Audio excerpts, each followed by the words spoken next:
اعلان کر دیا ہے کہ ہندوستان کے مسلمان مکمل طور پر اتفاق رائے کے ساتھ وقف بل 2024 کو مسترد کرتے ہیں، ریجیکٹ کرتے ہیں۔ کیا آپ سب یہ اعلان کر رہے ہیں؟ جی انشاءاللہ آپ سب نے یہ اعلان کیا ہے کہ ہم شریعت اسلامی پر پوری ثابت قدمی کے ساتھ ڈٹے رہیں گے۔ ہم اپنی زندگیوں میں شریعت سے انحراف برداشت نہیں کریں گے۔ ہم حکومت کی طرف سے شریعت میں مداخلت برداشت نہیں کریں گے۔ ہم اپنے خاندانوں کی طرف سے، اپنی فیملیز کی طرف سے، اپنے سماج کی طرف سے کسی زاویے سے بھی شریعت میں مداخلت، شریعت سے انحراف اسے برداشت نہیں کریں گے۔ آج کے اجلاس کا یہ اہم ترین اعلان ہے، یہ ہم سب کا اہم ترین عزم ہے، یہ ہمارا پختہ ارادہ ہے، اور اسی ارادے کے ساتھ انشاءاللہ اس اجلاس سے ہم واپس لوٹیں گے۔ محترم سامعین، حالات یقیناً چیلنجنگ ہے، لیکن میں ہمیشہ کہتا ہوں کہ بڑے چیلنجوں کے ساتھ ہی ہمیشہ بڑے مواقع، بڑی اپارچونٹیز وابستہ ہوتی ہیں۔ ان مع العسر یسرا، یہ قرآن مجید کا ایک یونیورسل پرنسپل ہے، ایک آفاقی اصول ہے کہ جب بڑی مشکل ہوتی ہے، بڑا چیلنج ہوتا ہے، تو اس کے جلو میں، اس کے پیچھے ایک بڑا موقع، ایک بڑی اپارچونٹی ہمارا انتظار کر رہی ہوتی ہے۔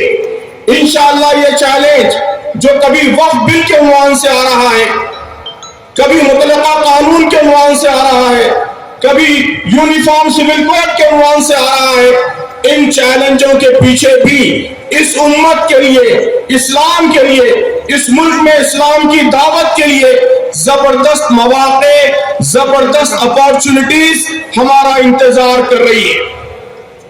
لیکن محترم سامعین، قرآن مجید کا ایک دوسرا اصول ہے۔ دوسرا اصول کیا ہے؟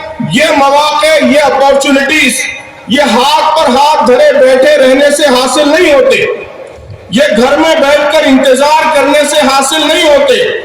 قرآن کا یہ اصول بھی ایک یونیورسل اصول ہے، ایک آفاقی اصول ہے کہ ان اللہ لا یغیر ما بقوم حتی یغیر ما بانفسہم، کہ اللہ تعالیٰ کسی قوم کی حالت اس وقت تک نہیں بدلتا جب تک ہم خود اپنی حالت نہ بدلیں۔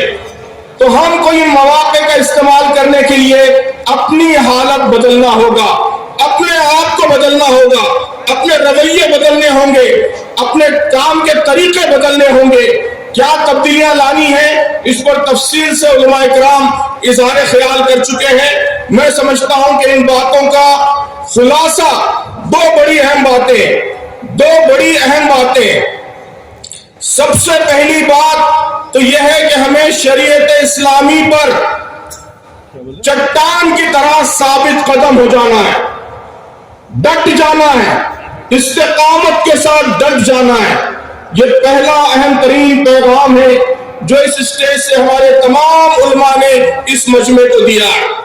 آپ سب یہ اعلان کیجئے کہ ہم اپنی اپنی زندگیوں میں شریعت کی پابندی کریں گے۔ اس ملک میں شریعت کے تحفظ کا طریقہ بھی یہی ہے۔ محترم بزرگوں، دوستو، اس ملک میں شریعت کے تحفظ کا اہم ترین طریقہ یہی ہے کہ ہماری زندگیوں سے، ہمارے مسلم سماج سے شریعت اسلامی کی برکتوں کی عملی شہادت اس ملک کے سامنے پیش ہو۔ لوگوں کو معلوم ہو کہ جب شریعت پر عمل ہوتا ہے، شریعت کے مطابق خاندانی زندگی استوار ہوتی ہے، تو کیسے وہ برکتوں کا گڑھ بن جاتی ہے، برکتوں کا گہوارہ بن جاتی ہے۔ لوگ اسے سر کی آنکھوں سے دیکھیں۔ ہمارے شیواجی نگر میں مسلمانوں کی اس عظیم الشان بستی میں جب شریعت اسلامی پر عمل ہوتا ہے تو یہ بستی کس طرح امن و امان کا گہوارہ بنتی ہے، کس طرح سکون کا گہوارہ بنتی ہے، اس کا عملی نمونہ اس ملک کے عوام کے سامنے پیش ہو۔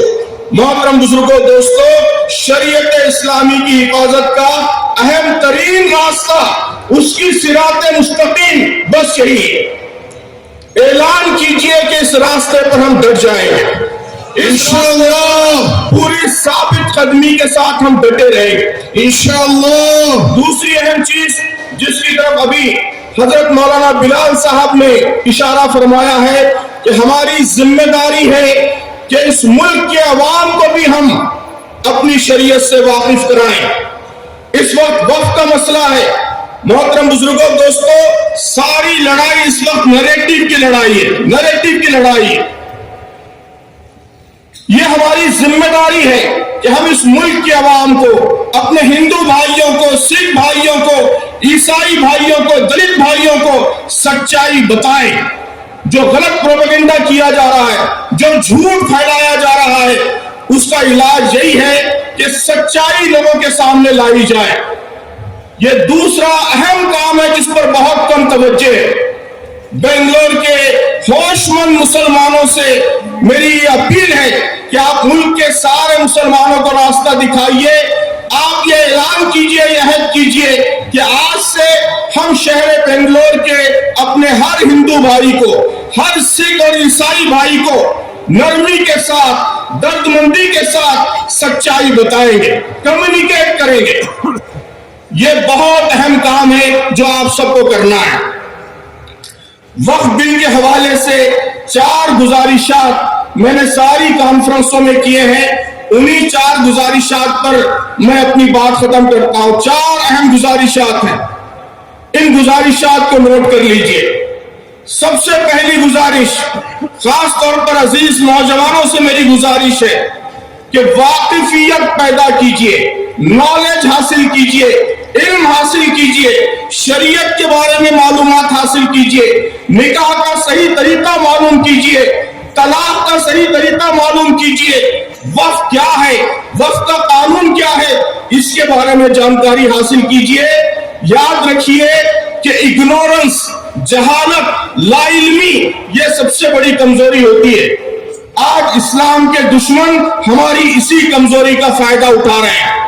اگر ہم اویئر ہو جائیں، باخبر ہو جائیں، اگر صحیح معلومات ہم کو حاصل ہو جائیں تو یہ بہت بڑی طاقت ہوگی۔ یہ طاقت خود بہت بڑی رکاوٹ ہوگی شریعت میں مداخلت کے راستے میں۔ تو میری پہلی گزارش یہ ہے کہ معلومات حاصل کیجئے، وقف کے بارے میں بھی ضروری معلومات حاصل کیجئے اور شریعت اسلامی کے بارے میں بھی ضروری معلومات حاصل کیجئے۔ دوسری گزارش، اس معلومات کو پھیلائیے، خاص طور پر برادران وطن، غیر مسلم بھائیوں بہنوں کو بتائیے، انہیں بتائیے کہ اسلام میں طلاق کا طریقہ کیا ہے اور کیسے یہ خواتین کے لیے، مردوں کے لیے، خاندانوں کے لیے، معاشرے کے لیے، ملک کے لیے، سب کے لیے بہترین طریقہ ہے۔ انہیں سمجھائیے، بتائیے کہ وقت کیا ہے۔ یہاں تفصیلات آئی ہیں، ان تفصیلات کو اس ملک کے سارے انسانوں تک پہنچانے کا کام یہ آپ کو کرنا ہے۔ آپ میں سے ہر ایک شریعت کا ایمبیسیڈر ہے، اسلام کا ایمبیسیڈر ہے، اسلام کا سفیر ہے۔ اس سفارتکاری کا فریضہ ادا کرنے کے لیے اٹھ کھڑے ہو جائیے۔ ہمیں صرف مسلمانوں کے درمیان نہیں رہنا ہے، اس ملک سے بات کرنا ہے، اس ملک کے عوام سے بات کرنا ہے۔ نیریٹو کی جو جنگ ہے، نیریٹو کی جو لڑائی ہے، اس لڑائی میں ایک اہم سپہ سالار کا، ایک اہم سپاہی کا کردار ادا کرنا ہے۔ کیا آپ سب یہ کام کرنے کے لیے تیار ہیں؟ کیا آپ میں سے ہر ایک 4 برادران وطن کو، 5-10 برادران وطن کو سچائی پہنچانے کا ٹارگیٹ اپنے ذمہ لیتا ہے؟ اگر آپ سب یہ کام کرنے کے لیے تیار ہو جائیں تو بزرگوں دوستوں، خود بخود جھوٹ جس طریقے سے پھیل رہا ہے وہ رک جائے گا اور یہی ہماری سب سے بڑی جیت ہوگی۔ تیسرا اہم ترین کام، اپنے سیاسی نمائندوں کو جواب دہ بنائیے۔